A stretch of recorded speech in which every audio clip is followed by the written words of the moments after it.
সূরাতুল বাকারার মধ্যে আল্লাহ বলেন, ওয়ালানাবলুওয়ান্নাকুম বিশাইইম মিনাল খাউফি ওয়াল জুউ ওয়া নাকসিম মিনাল আমওয়ালি ওয়াল আনফুসি ওয়াস সামারাত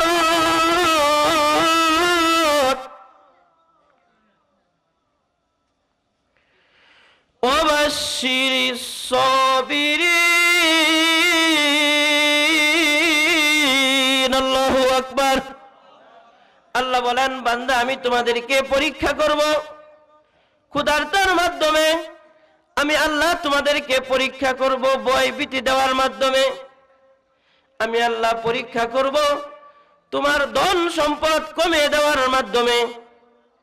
এত পরীক্ষার পরেও যদি তুমি পাশ করতে পারো, কঠিন মুসিবতের মধ্যে থেকেও তুমি যদি আলহামদুলিল্লাহ বলো যে আমার সুখে রাখার মালিক হলেন আমার আল্লাহ, আমার দুঃখে রাখার মালিক হলেন আমার আল্লাহ, এই শুকরিয়া যদি তুমি আদায় করতে পারো, আমি আল্লাহ তোমার জন্য জান্নাতে সুসংবাদ দিয়া দিলাম।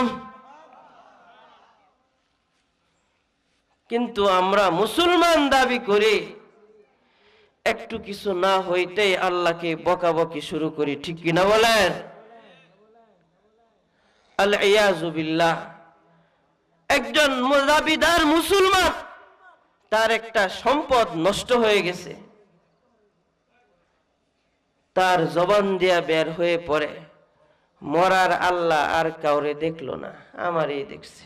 এমন কথা বলে কিনা? খোলার মধ্যে দান নাড়ছে, দান নাড়ার পরে হঠাৎ করে বৃষ্টি আসছে, বান্দা জবান দিয়া বলে আল্লাহর খায়ার কাম নাই, নাউজুবিল্লাহ। বলে কিনা? বান্দার ধৈর্য নাই। আল্লাহ তো জানায় দিলেন, আমি তোমাকে বিভিন্ন ভাবে পরীক্ষা করব, এই পরীক্ষার মধ্যে যদি তুমি পাস করতে পারো, তাহলে তোমার জন্য আমি আল্লাহ জান্নাতে সুসংবাদ রেখে দিলাম। তাহলে আমরা যদি জান্নাত পেতে চাই, আমাদের প্রথম শর্তকে ঈমান আনা। প্রথম শর্তকে ঈমান আনা, ঈমানটাকে পাকা পুক্ত রাখা। ঈমান ঠিক তো আমার সব ঠিক, ঈমান ঠিক নাই আমার কোনো কিছু ঠিক নাই। নামদারি মুসলমান হয়ে কোনো লাভ নাই।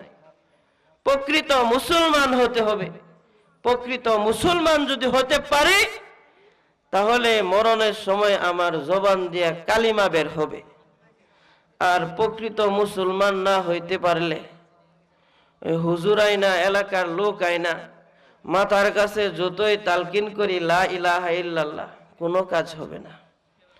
আমার আমল, ঈমানের পরে আমার আমল আমাকে জান্নাতে নিয়ে যাবে, ঈমানের পরে আমার আমল আমাকে জাহান্নামে নিয়ে যাবে, ঠিক কিনা বলেন? যে কথাগুলো বললাম ঈমান এবং আমল নিয়ে, আল্লাহ পাক রব্বুল আলামিন আমাদের সকলকে ঈমান আমল ঠিক রেখে চলার জন্য তৌফিক দান করুন। সকলে বলি আমিন। ওয়া আখিরি দাওয়ানা আনিল হামদুলিল্লাহি রাব্বিল আলামিন।